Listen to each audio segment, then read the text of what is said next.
こんにちは。こんにちは。今回は自分の人生は自分が作るについてお伝えします。ものすごくシンプルかつ基本だとは思いますが、こういう言い方はところどころでしかしてませんでしたね。まあそうですね、一応してたけど。なんであえて自分の人生は自分が作るよっていうのをやろうとしたんですか？だって潜在意識を知っても自分で作れるんだということを信じていない人が多いと思ったからです。もったいないと思うんですね。基本ですが超重要だと思うので、動画にしたいなと思いました。はい。イルルさん、改めて潜在意識の法則を教えてください。はい。潜在意識はそう思うからそうなる。これを恋愛に当てはめると、彼とラブラブと思うから彼とラブラブになるになりますね。はい、そうですね。で、そう思う。彼とラブラブと思うのは誰ですか？自分です。自分が思う。はい。ここが自分が世界を創造することにつながるわけです。自分が思うが起点なんですから、そう考えると大げさなことではなく当然のことなんですね。はい。もっと言えば自分が思う。それが全てなんです。はい。それが全て。はい。当たり前ですけど、私たちは一人で生きているわけじゃあるまいし、いろんな人が関わって生きてるじゃないですか。はい。家族、彼、友達、会社の人、趣味のつながり云々、とにかくいろいろありますよね。そうですね。悩んだ時は、占い師さん、コーチングの人、発信者、いろいろいますよね。はい、そうですね。だから、いろんな人の影響をもろに受けてると思ってるんです。はい、そうですね。もちろん影響を受けますよ。ただ、そういう場合でも最後は自分が思うしかしてないっていうのはインプットしておいていいと思うんですね。それは例えば彼とラブラブと自分が思うをしました。はい。でも現実では彼には新しい彼女ができたという出来事が起こりました。はい。それに対して友達が彼女ができたってことはもう終わりだよ。さっさと次に行った方がいいよと言いました。それに影響されたこともあり、もう無理だと思いました。他人に影響されたとしても、結局最後はもう無理だと自分が思った。それが今めぐるが言ってた最後は自分が思うしかしてないってこと。ビンゴ、そうです。そういう意味では複数の人間がいて複雑化しそうな出来事があっても、最後は自分が思うが最終ジャッジになってるってことになるよね。そうなんです。どこまで行ってもシンプルなんですよ。そう思うからそうなるだから。そうだよね。はい。で、最終ジャッジは必ず自分がしているってことは、現実で何が起ころうと、それをどう解釈するか、その積み重ねがひいては自分の人生になっているんですね。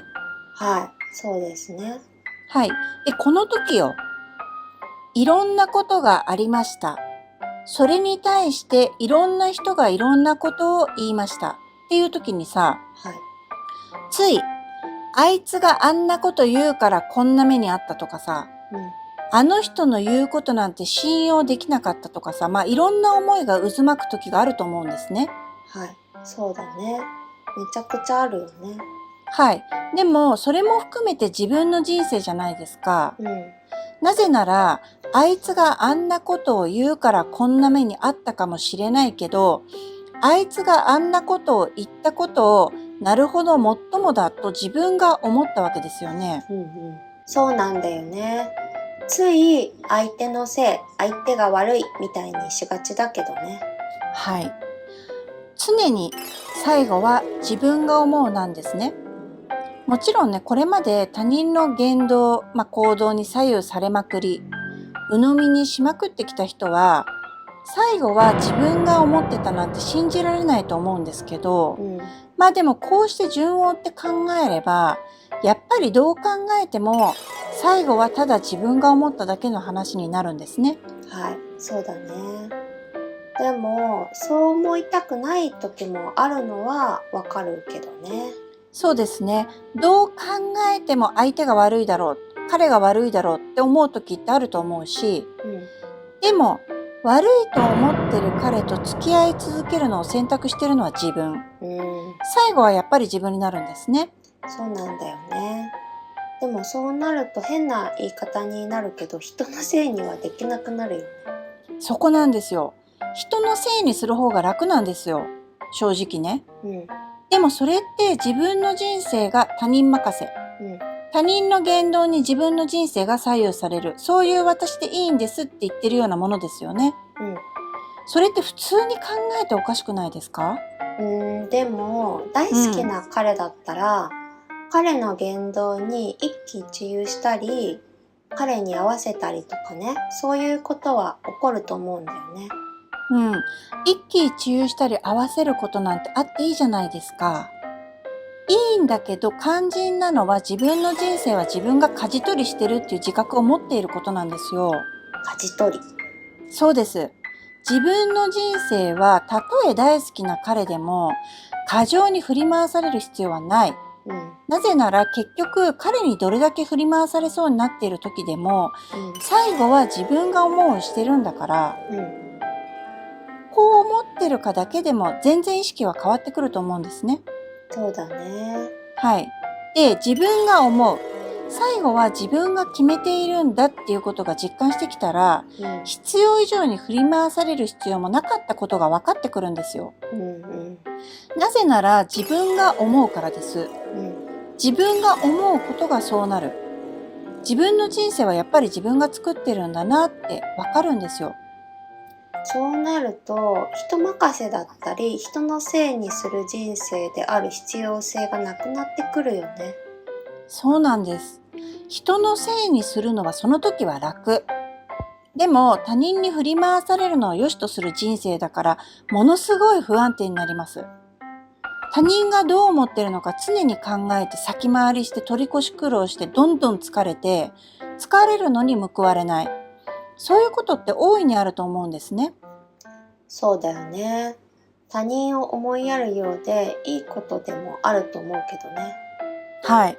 他人を思いやる気持ちはもちろん大事ですけれども、本来は相手がどう思っているかを細かく推測して対策を立てるような類ではないと思ってるんですね。これはあくまでもめぐるの感覚でしかないんですけど、他人を思いやるっていうのはさ、この人は大丈夫だと自分が信じることだと思ってるんです。それが最大の思いやりというか、思いやりという言い方はちょっとおかしいかもしれないんですけど、最大限その人を尊重するのはそこじゃないかと思ってるんですよ。この人は大丈夫。そう。イルルは大丈夫。どんなに不安定に見えてもイルルは大丈夫だと自分が思う。結局は自分が思うんですけど、それって尊重につながりませんかね？人によってはそれはクールに見えるかもしれないけど、なぜならその心配することとか常に気を使うことが大事な人にとっては冷たく見えるかもしれないと思うんですね。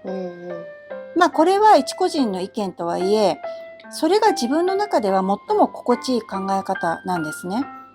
そうなんだよね。彼に対しても好きだから不安になったり心配になったり、あれこれ気遣うのが彼女だみたいな感覚もどこかにはあるし、それでもいいんだけど、自分の人生は自分が作る、彼の人生は彼が作ってる、それぞれがそれぞれの人生を思うように作ってるんだから大丈夫だって思えたら、いい関係を築いていけそうだよね。そう思うんですけどね。視聴者の皆さんはどう思いますかね？あと自分の人生を自分が作るということは、どんな出来事が起きてもドンと受け止めるしかないということも覚えておいてもらえたらいいなと思います。どんな出来事って嫌な出来事ってこと？そうですね。自分にとって良くないと思う出来事。良くないことが起きた。もう嫌だ。どうして彼はじゃないんですよ。